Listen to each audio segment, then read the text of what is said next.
जय श्री राम दोस्तों, राधे राधे। मैं पुष्पा उपाध्याय। जय श्री राम, राधे राधे। मैं सुनो पांडे और आज हम दोनों मिलकर एक छठी माता का गीत सुनाएंगे। छठी माता का गीत आपको पसंद आएगा तो वीडियो को लाइक कीजिएगा, शेयर कीजिएगा, कमेंट बताइए छठ माता का गीत आपको कैसा लगा और हमारे चैनल एसपी भजन सागर को सब्सक्राइब करें। बनल रहे नैहरवा छठी मैया, बनल रहे ससुरवा, बनल रहे नैहरवा छठी मैया, बनल रहे ससुरवा। ऐसन बरवा दियलु छठी मैया, सजल रहे सिंदूरवा। ऐसन बरवा दियलु छठी मैया, सजल रहे सिंदूरवा। नैहर में दियलु भैया भतीजवा, ससुर में लहुरा देवरवा। नैहर में दियलु भैया भतीजवा, ससुर में लहुरा देवरवा। ऐसन बरवा दियलु छठी मैया, सजल रहे सिंदूरवा।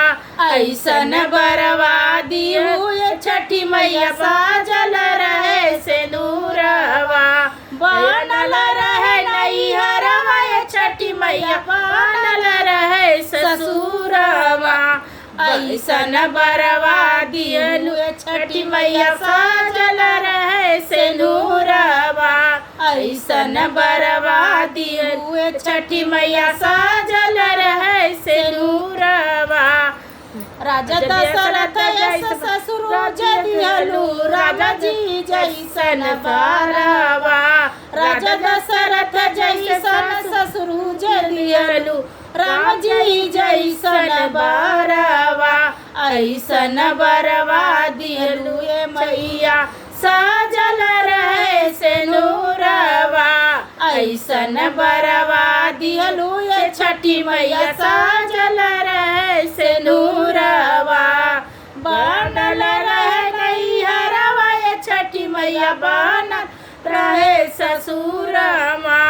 बनल रहे नैहरवा छठी मैया, बनल रहे ससुरवा।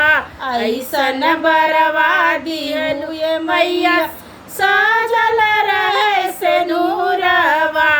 ऐसन बरवा दियलु छठी मैया, सजल रहे सिंदूरवा।